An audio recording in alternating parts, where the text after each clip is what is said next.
This is The Big Picture, an official television report of the United States Army, produced for the armed forces and the American people. Now, to show you part of the big picture, here is Master Sergeant Stuart Quaid. Yes, in rugged amphibious training off the coast of Okinawa, in underwater demolition work and parachute rescue, men of the Army go all out to perfect techniques.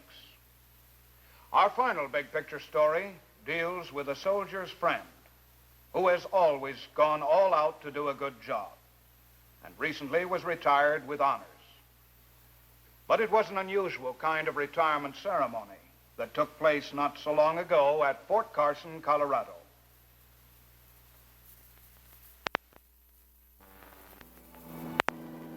High in the mountains of Colorado sprawls a vast army post known to servicemen throughout the world. Fort Carson, home of mountain fighters second to none, and a friend of those fighters, the Army Mule. This day was a sad one for us, all right, because the last two mule pack units in the Army were to be retired. Maybe you can understand why, as I left headquarters for the last time, my mind sort of brooded on the glorious past when the mule did itself proud. The mule did itself proud in Italy, among many other places in World War II. The pack animal is the oldest form of transportation utilized by man other than personally carrying a load on his own back. Way back in Custer's time, we were using pack trains against the Indians, and those sure-footed fellas have been lugging our gear and our weapons ever since.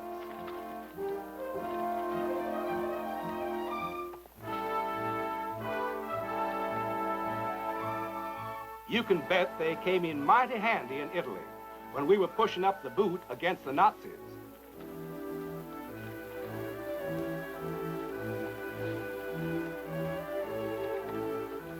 Mules brought food and ammunition up the steep slopes to the infantrymen, and down into the valleys the mules clambered with the supplies we needed, slipping and sliding, but they got there.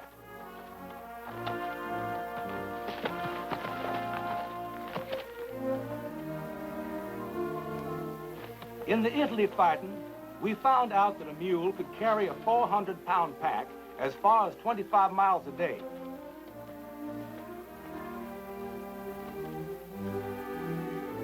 Across the world, somewhere in World War II China, a plane has just landed on a strip near the front. Passengers, pack mules, often hauled by air to the front, then led right into the heat of things.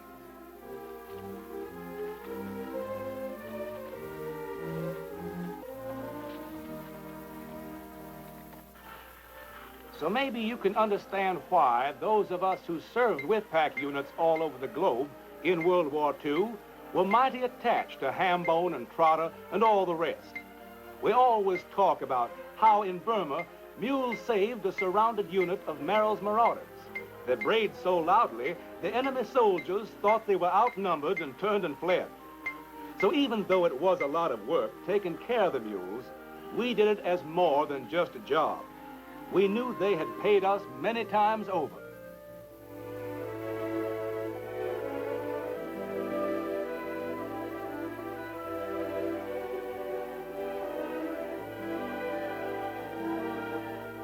When we had time, we manicured those fellas as if we were running a beauty parlor for mules. It's not a question of neatness. It's a question of preparing the hoof for the new shoe so it holds comfortably and well.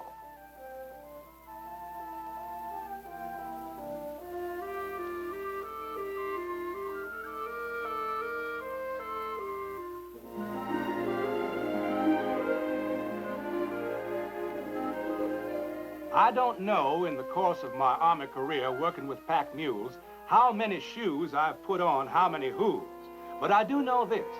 It's all in the past now. The Army has written the end to the pack mule story. You know why? It boils down to numbers. I said before, a mule could carry a 400-pound pack up to 25 miles a day. Great. The mule should be proud. But a helicopter, say, can tote the same load, 400 pounds, and move it 650 miles in a day's flight. 25 miles against 650 miles, Well, that's the story right there.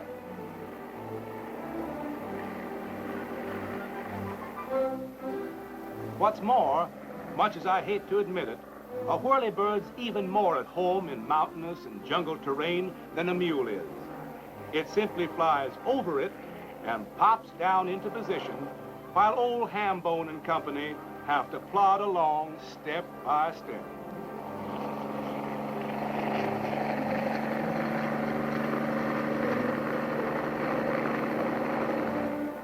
When you have a look at what the modern-day helicopters can do and see the loads that can be carried, you have to admit the hard-working mule no longer fits into the Army picture.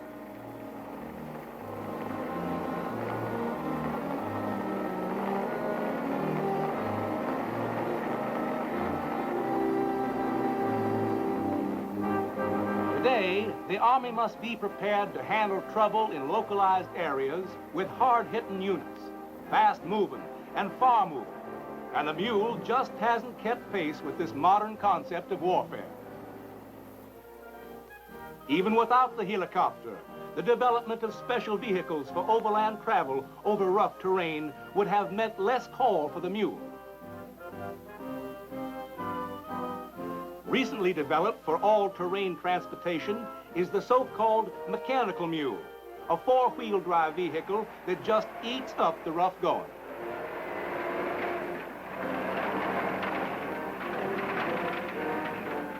It scoots over hill and dale without pausing for breath. Good roads or no roads, it just keeps rolling along. Yes, time has moved on, and our Army mule has become a luxury we can no longer afford. So that's why they're all together on this day at Fort Carson. For today will be the ceremony that marks the retirement of the mule from the United States Army. After 120 years of battle service in all quarters of the world, the Army's combat mule detachments are being replaced. There's a final physical checkup for each one of the animals. After today's ceremony, they will be turned over to Quartermaster for non-combat duties, meaning a contented, lazy life of nibbling on some grassy field lies ahead.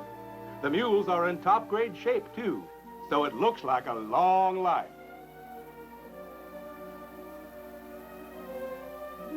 Time for the retirement ceremony.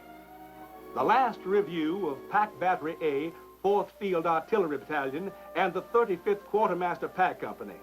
The last day of glory for the combat mule. The mules herd out for the last time, heading for the final parade and review, and full military honors by officers and men whom they have served so well.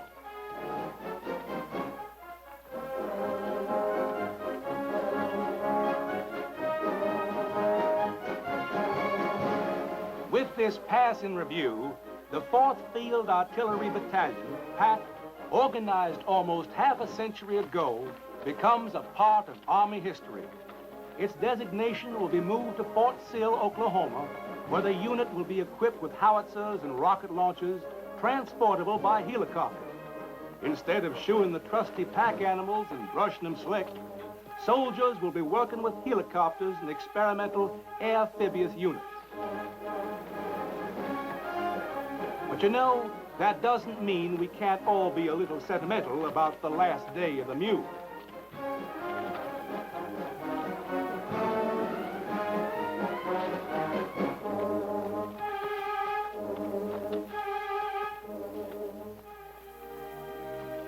Two veteran note burners, the famous Hambone, accompanied by his sergeant caretaker, and the equally renowned Trotter. Both are awarded affectionately worded certificates of recognition for loyal, devoted service. For those who watch, mixed feelings. Awareness that time marches on is balanced against the attitude of the old Army Mountain Battery song, that grand old fool, the Army mule, who is never known to fail. Maybe that's why, as afternoon faded to dusk, All of us wished we could get something across to Hambone and Trotter and all the rest. Well done, we wanted to tell them. Well done, thou good and faithful servant.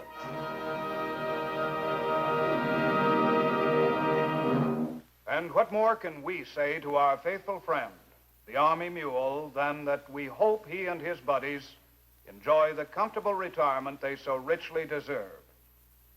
Now, this is Sergeant Stuart Queen, inviting you to be with us again next week for another look at your Army in action on The Big Picture. The Big Picture is an official television report for the armed forces and the American people. Produced by the Army Pictorial Center. Presented by the United States Army in cooperation with this station.